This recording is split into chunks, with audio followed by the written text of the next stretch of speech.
If you need to close your Afterpay account, follow these simple steps to ensure the process is completed smoothly. Step 1. Log into your account. Visit the Afterpay website or open the Afterpay app and log in using your credentials. Make sure you have access to the account you wish to close. Step 2. Navigate to account settings.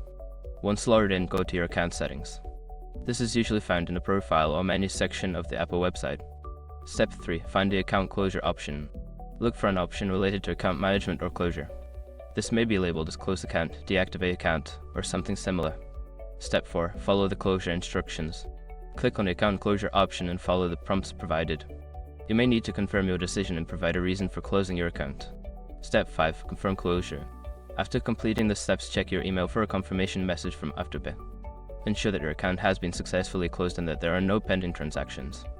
Once you have followed these steps, your Afterpay account should be closed. If you encounter any issues, consider reaching out to Afterpay customer support for assistance.